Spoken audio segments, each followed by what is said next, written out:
Bismillahirrahmanirrahim. Alhamdulillahirabbil alamin wa bihi nasta'inu ala umurid dunya waddin sayyidina wa maulana Muhammadin wa ala alihi washabihi ajmain. Amma ba'du. Rabbi yashrah li sadri wa yassir li amri wahlul 'uqdatam min lisani yafqahu qawli. Assalamualaikum warahmatullahi wabarakatuh. Alhamdulillah, puji syukur senantiasa kita haturkan kepada Allah SWT karena apa adik-adik? Atas berkat taufik serta hidayahnya kita masih bisa dipertemukan pada kesempatan yang luar biasa ini, yaitu meneruskan pembelajaran tahsin kita yang pada kali ini kakak akan nanti mempraktikkan bagaimana tata cara pembacaan surah Maryam ayat 1 sampai 10. Dan menjadi penting juga karena ini akan menjadi evaluasi adik-adik semua untuk membuat praktik juga terkait surah yang kakak contohkan. Salawat serta salam semoga tetap tercurahkan kepada keharibaan kita, Nabi besar Muhammad SAW, di mana sahabatnya sendiri Abdullah bin Mas'ud ingin, ya, Rasulullah ingin mendengarkan bacaan Al-Quran dari sahabat di masa itu, yaitu Abdullah bin Mas'ud, dan ini menandakan bahwasanya ketika kita membaca kemudian juga mendengarkan ayat suci Al-Quran, ini juga mendapat kebaikan yang sama. Dan terkhusus kepada yang mendengarkan, insya Allah dengan meresapi ayat-ayatnya, ini akan senantiasa kita diberikan hidayah oleh Allah SWT. Oleh karena itu, pada pembelajaran kita kali ini, kakak harap diperhatikan baik-baik. Semoga dengan wasilah kita belajar benar-benar untuk menuntut ilmu, akan dibukakanlah pintu keilmuan, kemudian dibukakan pintu-pintu hidayah kepada kita. Allahumma amin. Baiklah, pada kesempatan kita yang luar biasa ini, kakak akan menjelaskan sebuah materi, di mana materi ini akan menjadi tugas juga kalian ketika nanti akan mempraktikkan ya. Oleh karena itu, sebelum nanti kakak meminta untuk membuat sebuah praktik dalam bentuk video, pada kesempatan ini tolong diperhatikan karena akan menjadi evaluasi serta penguatan selama pembelajaran kita dari semester 1 hingga semester 2 ini. Jadi dasar dari salah satu materi yang akan kita ujikan adalah pada surah ini insya Allah. Oleh karena itu kakak harap diperhatikan dari awal hingga akhir materi. Baiklah, untuk mengefisienkan waktu, langsung saja kita buka surah Maryam ya. Surah Maryam ayat 1 sampai 10. Nantinya kita akan bersama-sama kita bedah, kita akan pelajari bersama. Sebelum itu, kakak di sini akan mencontohkan bacaan bagaimana dari awal ayat 1 hingga ayat 10. Baik, silakan diperhatikan pada layar monitor ataupun mushaf masing-masing. Bismillahirrahmanirrahim. Ya, alangkah baiknya juga diawali dengan ta'awuz ya. Kita memohon perlindungan kepada Allah dari syaitan yang terkutuk. A'udzu billahi minasyaitonir rajim. Bismillahirrahmanirrahim. Kaf ya ain sad. Dzikru rahmati rabbika 'abdahu Zakaria إذ نادى ربه نداء خفيا قال رب إني وهن العظم مني واشتعل الرأس شيبا ولم أكن بدعائك رب شقيا وإني خفت الموالي من ورائي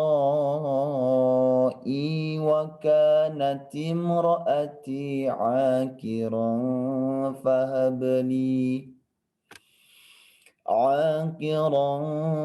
فهب لي من لدنك وليا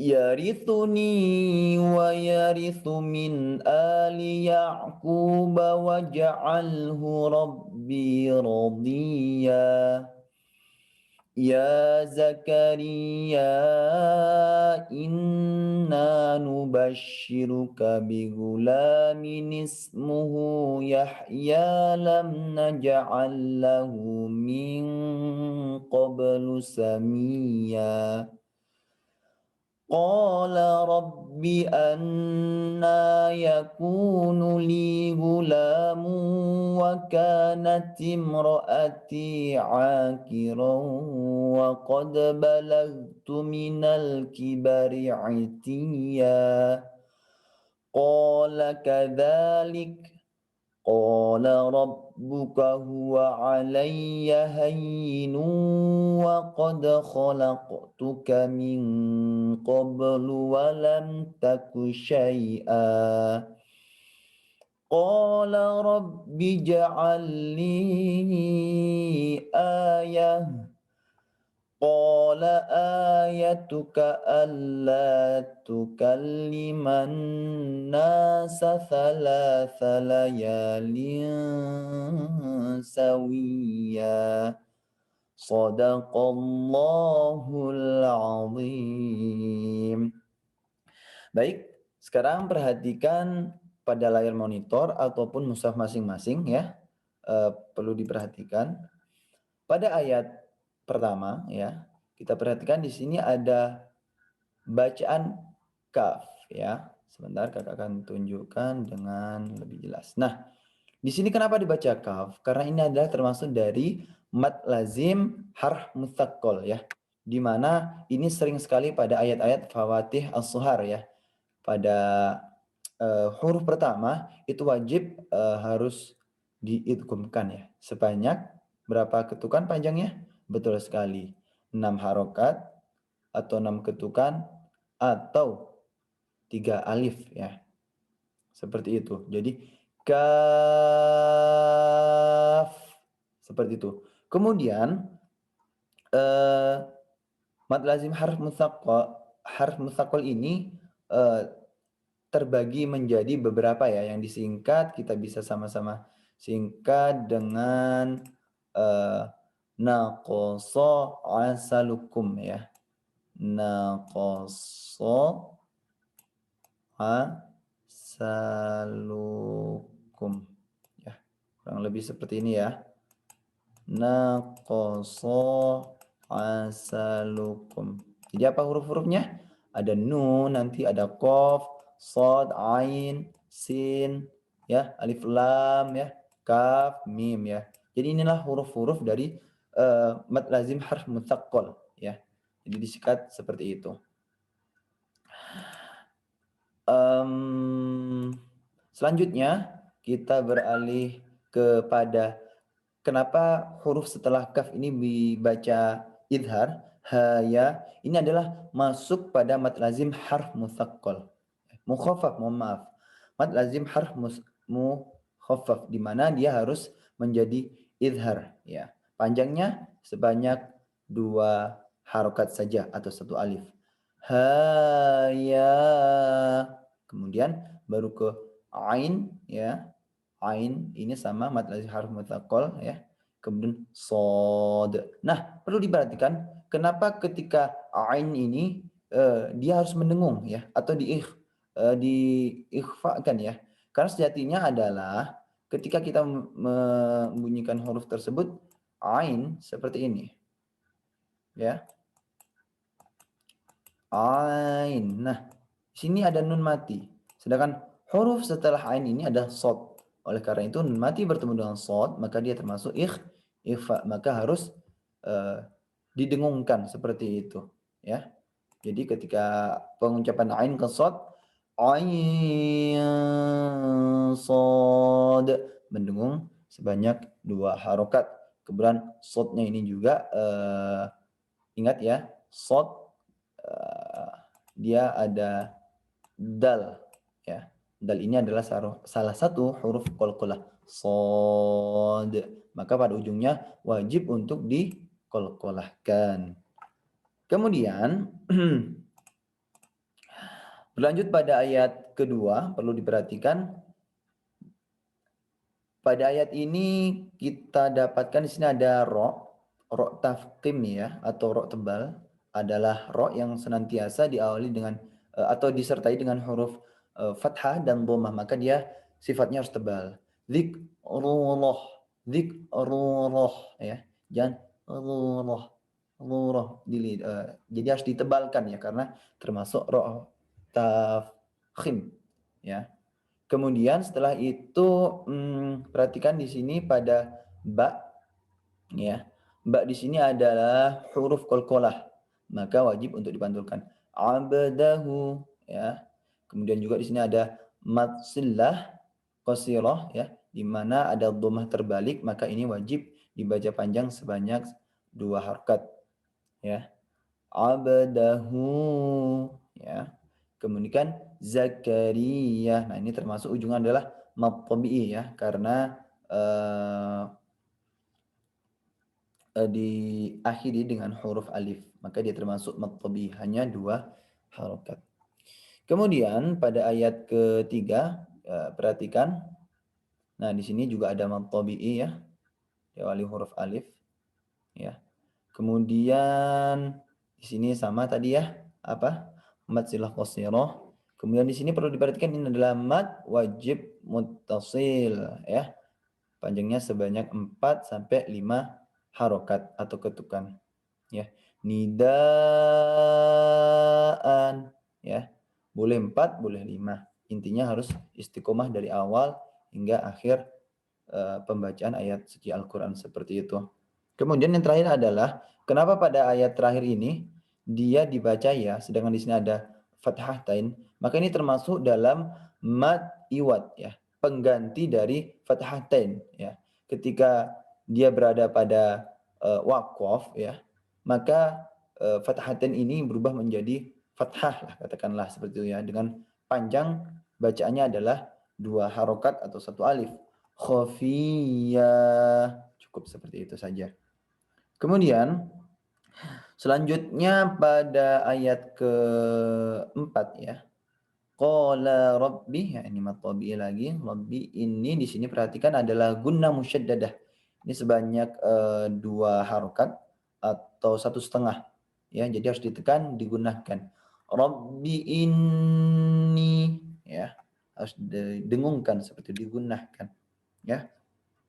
Kemudian di sini juga ada alif lam qamariyah ya. Alif lam qamariyah, maka jelas wahanal azmu ya, tidak ada samar-samarnya.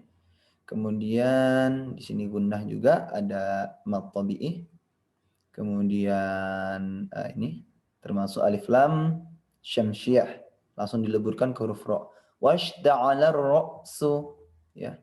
Kemudian di sini ada idgham bi gunnah, maka wajib dimasukkan pada huruf berikutnya. Syaibau walam, berapa dengungannya? Betul, 2 harokat saja. Kemudian di sini ada nun mati bertemu dengan ba atau yang dinamakan iqlab ya, maka harus suaranya berubah menjadi mim. Akum bidu'a ya, seperti itu. Kemudian ini ada mad wajib mutasil. Kemudian ini sama mad silah qasirah. Beranjak ke ayat kelima. Ini juga guna musyaddada, ada mad tabi'i, alif lam qamariyah. Kemudian di sini ada idgham bi gunnah, mendengung lagi ya.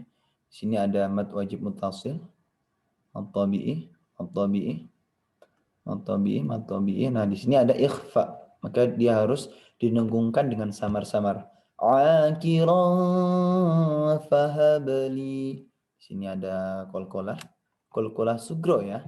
Yang kita bahas tadi juga termasuk qalqalah sugro karena berada pada tengah ayat, bukan berada pada ujung ayat atau akhir waqaf seperti itu. Mad tabi'i, kemudian ini ada idgham bil lagunah tanpa adanya dengung. Min ladunka. Seperti itu. Kemudian ini ada ikhfa, harus samar-samar. Ini juga tadi sudah kita bahas mad silah qasirah. Selanjutnya pada ayat 6 yarithuni di sini ada mad tabi'i. Kemudian di sini ada izhar, maka wajib dibaca jelas. Min ali, kemudian Ya'qub, lanjut mad tabi'i. Waja'al ya. Rabbi radhiya, oke. Sini sama tadi. Selanjutnya pada ayat ke-6 ya. Nah, sebelum ke-6 mungkin kita harus perhatikan pada ini min yarithuni. Oh, mohon maaf. Itu pada surat selanjutnya nanti. Oke, selanjutnya ayat ke-6. Di sini mad tabi'i ya, di sini ya, mad sama ya. Baca ismung fasil ya kalau di sini ya. Panjangnya boleh 2, 4 atau 6 ya. Kita istiqomahkan sama seperti tadi, untuk wajib muntasil boleh berapa? 4 sampai 5 ya. Diistiqomahkan 4 juga tidak apa-apa. Kemudian di sini ada gunnah musyaddadah. Ya, di sini ada tanda sifir ya, perhatikan ada tanda sifir di mana ketika ada tanda seperti ini ya, maka dia menjadi nun ya, menjadi nun, kemudian cara baca nismuhu seperti itu. Lahu ya, selanjutnya lam di sini ada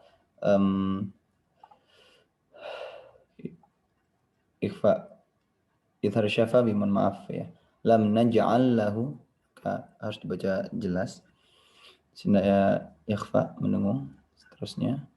Dan ada mad tabi'i gunnah, mad tabi'i di sini ada gobi gunnah, mad tabi'i gobi gunnah, ada qalqalah, alif lam qamariyah. Kemudian pada ayat 9 qala kadzalik ya, tabi'i mad tabi'i ya. Di sini ada idgham bi gunnah mendengung. Di sini ikhfa dan seterusnya. Dan yang terakhir ayat 10 mad tabi'i. Di sini perhatikan ada qalqalah rabbi ja'al, harus qalqalah. Ya mad tabi'i. Kenapa ini ketika waqaf maka dia wajib menjadi ta marbutah atau dimatikan. Ya ketika dia wasal lanjut tanpa diwaqafkan maka dia harus tetap dibaca. Qala rabbi ja'alni ayatan qala ayatuka, seperti itu ya tata caranya. Tabi'i selanjutnya ini guna musyaddadah ya, kemudian di situ ada ikhfa dan seperti itu. Oke, itulah penjelasan dari masing-masing setiap hukumnya ya.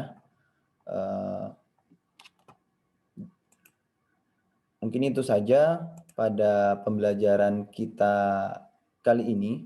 Kakak harapkan semoga yang kakak sampaikan ini tidak hanya menjadi sebuah teori yang kalian fahami dalam skala pemahaman saja kan, tapi sampai pada tahapan implementasi atau diamalkan di dalam kehidupan sehari-hari. Minimal sehari itu adalah yang dibaca. Ya, 1 halaman, setengah halaman, atau paling minimal 3 ayat. Intinya adalah sebuah keistiqomahan untuk membaca Al-Quran. Ya, insya Allah walaupun sedikit tapi istiqomah itu akan lebih baik seperti itu ya.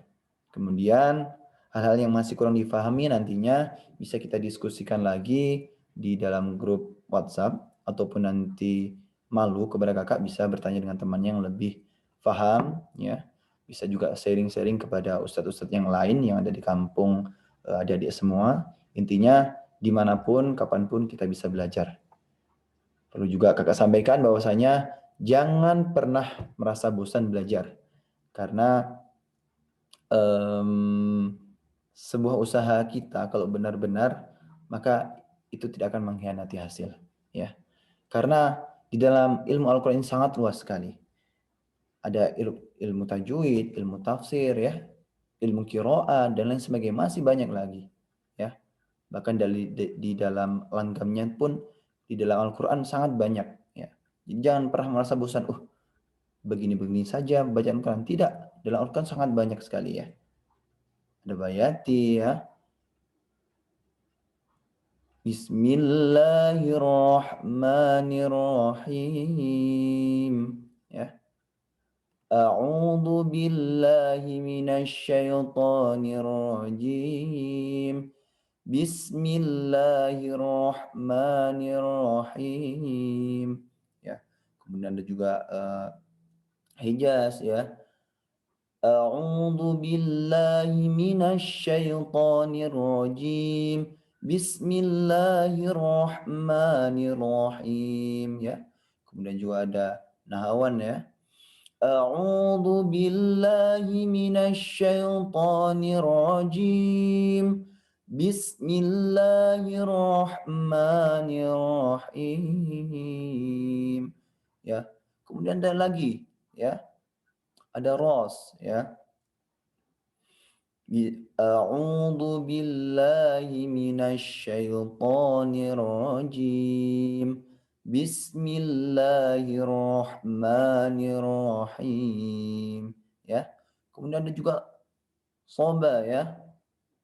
A'udzu billahi minasyaitonir rajim. Bismillahirrahmanirrahim. Kemudian juga ada Sika, ya. A'udzu billahi minasyaitonir rajim. Bismillahirrahmanirrahim. Dan yang terakhir ada Jiharka. A'udzu billahi minasyaitonir rajim. Bismillahirrahmanirrahim. Ya. Oleh karena itu, kita harus senantiasa semangat untuk menuntut ilmu, ya. Hiasilah bacaan ayat Al-Qur'an kalian dengan tilawah, ya. Dengan tajwid, dengan suara-suara yang indah. Insya Allah itu akan kalian lebih semangat, lebih perhatian terhadap Al-Quran dan lain sebagainya. Intinya semoga dari tolabul ilmi ini, kesusahan kalian, kepayahan kalian dalam menuntut ilmu, ini akan senantiasa nantinya menjadi saksi dan kelak akan menjadi syafaat oleh Al-Quran di yaumil kiamah, pada hari perhitungan, ya. Karena itu tetap semangat, semoga lelah kita menjadi lelah, karena ini adalah menuntut ilmu Al-Quran yang insya Allah akan mendapatkan syafaatnya baik di dunia maupun di akhirat. Allahumma amin. Itu saja yang bisa kakak sampaikan. Wallahul muwaffiq ila aqwamit thoriq. Assalamualaikum warahmatullahi wabarakatuh.